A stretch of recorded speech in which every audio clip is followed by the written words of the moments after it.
Assalamualaikum, Football United, ringan amatiran ala gua. Ya malam ini sebelum istirahat gue ingin ngobrol ringan. Ini terkait dengan berita rumor atau mungkin gosip dari beberapa pemain yang dikaitkan dengan Manchester United. Ini gue ambil sumbernya dari transfermarkt.com. Jadi seperti mungkin Sobat Football United ketahui, Transfermarkt ini kan juga uh, mereka punya data informasi tentang klub, tentang pemain, valuasi pemain, apa ya, mungkin juga sejarah pemain ya, artinya transfer pindah dari klub mana ke klub mana yang lain, lalu juga statistik juga ada, dan termasuk mereka juga merekap rumor ataupun gosip perpindahan atau pergerakan pemain nih, dikabarkan yang akan datang ke klub mana ataupun akan lepas dari klub mana, itu mereka juga punya. Nah, khusus untuk Manchester United, ini gue ambil, ini hari apa ya, berarti ini adalah per tanggal 25, ini hari Ahad. Gue ambil informasinya, ada beberapa pemain yang dikaitkan dengan Manchester United, dan bahkan di Transfermarkt ini juga ada, kalau di sini tulisannya tuh assessment atau ya persentase peluang ya tentang kebenaran berita tersebut ataupun juga peluang akan terjadinya transfer yang masih dirumorkan. Ingin gue bahas secara ringan amatiran aja. Ada banyak pemain yang dikaitkan dengan Manchester United. Ini mungkin juga karena mendekati bursa musim dingin yang akan dibuka bulan Januari nanti kan. Biasanya kalau gue lihat itu memang tidak begitu rame kalau sedang ya bursa sudah tutup ya. Tapi ketika bursa akan dibuka ataupun sudah dibuka, ini biasanya banyak nama yang dikaitkan dengan Manchester United. Oke, saat ini ada beberapa nama. Gue ingin bahas nomor satu dari Emiliano Martinez. Ini diperkirakan asesmennya 85%. Menurut gue ini cukup tinggi. Emiliano Martinez, kiper Argentina, yang ya tentu saja dengan Argentina menjadi juara dunia. Dia juga sudah punya pengalaman bermain di Liga Inggris. Saat ini merupakan kiper dari Aston Villa. Beberapa kali Aston Villa bermain menghadapi Manchester United, Emilio Martinez tampil gemilang. Nah, kali ini dikaitkan dengan Manchester United. Valuasinya sendiri ada di 28 juta. Bagaimana gue melihat kemungkinan dari Emiliano Martinez? Ini bisa saja terjadi tergantung dari negosiasi kontrak untuk David De Gea kalau menurut gue. Kenapa? Seperti yang diberitakan juga, memang Manchester United saat ini sedang merancang atau merumuskan draft kontrak baru untuk David De Gea. David De Gea sudah siap menerima gaji yang lebih rendah di kontrak barunya, namun sedang diproses saat ini. Tentu saja untuk proses kontrak baru bagi Manchester United sudah ada beberapa pemain yang diaktifkan opsi 1 tahun perpanjangan. Ada Fred, ada Luke Shaw, Marcus Rashford, itu sudah ada. Tapi nama dari David De Gea ini ternyata tidak ada di list tersebut. David De Gea berbeda prosesnya, akan ditawari kontrak baru dengan nilai gaji yang kemungkinan besar banget nih lebih rendah daripada yang diterima sekarang. Nah, kalau seandainya kontrak itu terpenuhi, artinya sepakat ya kedua kubu Manchester United dan juga David De Gea, gue pikir sih peluang untuk mendatangkan Emiliano Martinez akan kecil. Kenapa? Tentu saja secara teori ya bagus kalau ada 2 kiper atau bahkan 3 kiper dengan kualitas sangat bagus. Tapi jangan lupa, kiper-kiper ini yang bagus-bagus ini mereka juga ingin mendapatkan menit bermain yang banyak tentu saja, termasuk juga Emiliano Martinez dengan status sebagai juara dunia. Sehingga ada Emiliano Martinez dan juga David De Gea, menurut gue sih itu merupakan ya suatu ketidakmungkinan sih kalau menurut gue ya. Lalu nama kedua Joe Felix, ya menurut gue sih ini nampaknya juga tidak ya, ini 39%. Tapi menurut gue walaupun Manchester United juga dikabarkan berminat, tapi melihat bagaimana gaji yang cukup tinggi dari Joe Felix, juga besarnya biaya transfer yang diinginkan oleh Atletico Madrid, dilihat juga kebutuhan Manchester United utamanya untuk posisi penyerang depan. Jadi menurut gue sih peluangnya tidak besar. Muhammad Kudus 25%, harganya saat ini 20 juta, market value-nya sorry. Menurut gue bisa jadi lebih besar daripada 20 juta. Dan apakah akan bulan Januari? Menurut gue tidak ya. Muhammad Kudus posisinya di tengah. Pemain ini menurut gue juga sedang berkembang sangat bagus. Pernah bekerja sama di bawah Erik ten Hag ketika di Ajax. Cukup menarik ya tentu saja Muhammad Kudus ini. Cuma menurut gue kalaupun memang akan terjadi, tidak akan terjadi di bulan Januari. Paling tidak, paling cepat musim panas tahun depan. Itu untuk Muhammad Kudus. Jude Bellingham 28%, 110 juta. Wah, menurut gue sih ini cukup berat. Pemain ini menurut gue salah satu gelandang komplit dengan kemampuan bertahan dan juga menyerang. Usia masih muda. Tapi fakta menarik adalah dia sudah pernah didekati oleh Manchester United sebelum akhirnya dia memutuskan untuk ke Borussia Dortmund. Akankah Manchester United mengejar lagi, dan akankah ketika dikejar nanti Jude Bellingham mau datang ke Old Trafford? Ini juga merupakan satu poin yang harus dilihat. Satu poin lainnya adalah ya harga itu tadi. Menurut gua kalau harganya cukup tinggi di atas 100 juta, nampaknya Manchester United dengan keadaan yang sekarang nampaknya tidak akan mendatangkan pemain dengan senilai 100 juta. Kecuali, dan ini sering gue katakan ya, kalau ada pemilik baru dari Manchester United datang dengan kekuatan atau ya kemampuan yang jauh lebih besar daripada Glazers, itu baru mungkin. Diogo Costa, kiper dari FC Porto, kiper tim nasional Portugal juga dikaitkan walaupun tidak ada nilai asesmennya. Menurut gue langsung aja di situasinya sama kayak Emiliano Martinez. Hanya kalau seandainya deal David De Gea ini collapse, baru Manchester United akan mencari kiper baru.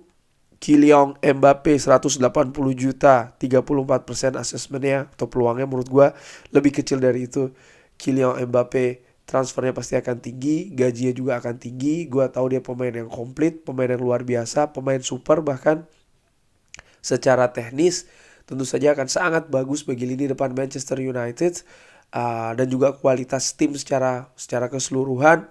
Mungkin juga dari sisi merchandising akan sangat luar biasa. Tapi gue memperkirakan pihak dari Paris Saint-Germain akan menahan betul kepindahan dari Kylian Mbappe, sehingga menurut gue ini kemungkinannya sangat kecil ya. Cody Gakpo ada di sana 83%, tentu saja tinggi. Valuasi ada 60 juta, sedang diproses. Menurut gue informasi terakhir juga Manchester United terus melakukan pendekatan. Kita lihat ya apa yang akan terjadi di bulan Januari nanti. Tadi Muhammad Kudus sudah dibahas nih, gue nggak tahu kok dia double. Denzel Dumfries ada di sana juga. Denzel Dumfries pemain yang dikabarkan sempat dilirik oleh Erik ten Hag di musim panas kemarin, tapi tidak ada kelanjutan, tidak ada proses lanjut. Dan melihat situasi dari Diogo Dalot yang menurut gue perkembangannya cukup bagus, cukup pesat, bahkan gue sih menginginkan bek kanan yang datang tidak selevel dengan Denzel Dumfries. Ternyata Denzel Dumfries ini kan pemain ya mungkin tier 1. Persaingannya tidak bagus nanti menurut gue dengan seorang Diogo Dalot yang menurut gue juga nanti posisinya siapa yang pertama, siapa yang kedua. Gue sih berpikir Diogo Dalot harus ditempatkan sebagai bek kanan utama, bek kanan nomor 1. Tapi dengan datangnya Denzel Dumfries, katakan demikian, pasti akan mengakibatkan persaingan yang mungkin secara teori sekali lagi ya, wah akan sengit dong nanti yang terbaik yang akan. Tapi menurut gue mereka berdua ini juga manusia biasa, artinya tentu saja ada perasaan tidak nyaman dan lain-lain. Dan menurut gue ini akan mengganggu perkembangan dari Diogo Dalot tentunya. Dan gue lebih suka ya jujur Manchester United mengambil pemain mungkin tiernya bukan di tiernya Denzel Dumfries, mungkin pemain muda yang mungkin tahu posisi, tidak terlalu berobsesi untuk menjadi pilihan utama, seperti Tyrell Malacia lah di posisi bek kiri, kurang lebih demikian. Jadi ya nampaknya juga Denzel Dumfries, kabar terakhir dia juga sangat nyaman di Inter Milan. Inter Milan juga cukup happy dengan Denzel Dumfries, jadi kemungkinannya kayak akan kecil. Cody Gakpo tadi sudah ada. Antoine Griezmann juga dikaitkan 25 juta, 38% menurut gue. Ya gaji dari Antoine Griezmann sangat tinggi sekali. Dan sekali lagi Manchester United ini konsentrasinya lebih ke penyerang ya. Antoine Griezmann memang bisa ditempatkan penyerang, tapi kemarin ketika bersama dengan tim nasional Prancis lebih banyak ditempatkan sebagai posisi gelandang. Gua nggak yakin sih nih. Bahkan gua pikir mungkin tidak ya untuk Antoine Griezmann.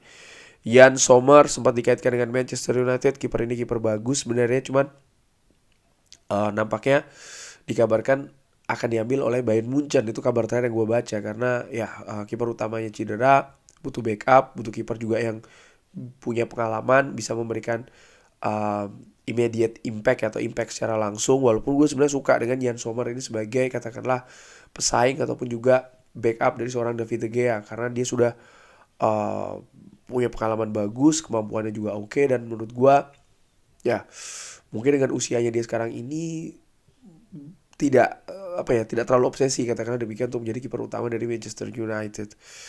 Mungkin Rafael Leo disebutkan juga di sana 85 juta, 58%. Menurut gua uh, peluangnya mungkin tidak besar ya. Rafael Leo di samping juga gajinya menurut gua juga pastinya tinggi.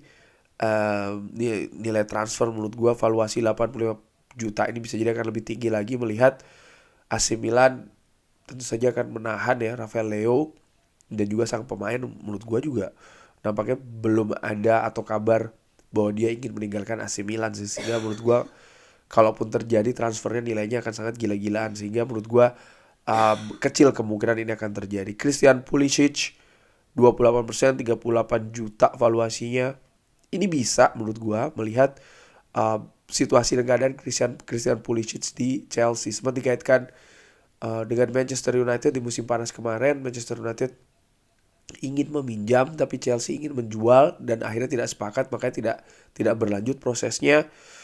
uh, Menurut gua kalau seandainya harganya lebih rendah dari 38 juta atau bahkan Chelsea setuju untuk meminjamkan, bisa jadi transfernya akan terjadi, karena Manchester United saat ini untuk posisi sayap serang kedalamannya agak kurang menurut gue, pun juga kualitasnya, melihat kondisi jadi Jadon Sancho, terus keadaan juga dengan Mason Greenwood contohnya, juga belum stabilnya pemain-pemain muda Alejandro Garnacho dan juga Elanga, sehingga ya Manchester United sebenarnya butuh penambahan kualitas sih di lini sayap serang menurut gue ya, dengan amatiran.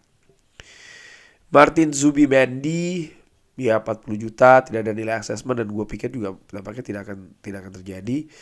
Di bawah sendiri tuh ada Christian Pulisic, jadi tidak usah gue ulangi ya, walaupun asesmennya nilainya agak berbeda. Tapi Enzo Fernandez di antaranya itu disebutkan, gelandang muda Argentina, gelandang juara dunia ya, valuasinya 55 juta, walaupun informasi terakhir rilis close-nya tuh sekitar 120 juta.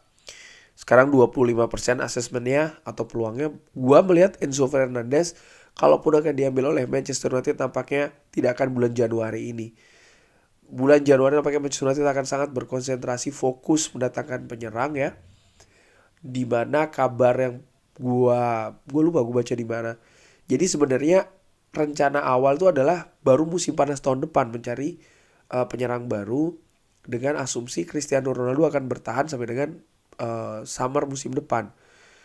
Rencana awalnya memang di musim dingin ini tidak ada pergerakan sama sekali dari Manchester United. Tapi dengan ya situasi dari Cristiano Ronaldo yang mempengaruhi kedalaman skuad dan mungkin juga kualitas dari lini depan, memaksa manajemen nampaknya memang akan bergerak di bulan Januari untuk mendatangkan striker ataupun penyerang baru bagi Manchester United. Kalau demikian, maka penambahan kekuatan ataupun kualitas, penambahan pemain baru untuk posisi lain ya selain posisi penyerang, menurut gua baru akan dilakukan di bulan atau di musim panas tahun depan. Ini juga akan melihat kondisi keuangan klub, dan yang terpenting adalah pemilik baru dari Manchester United nanti, yang dimana sekarang proses penjualan ini kan sedang berproses.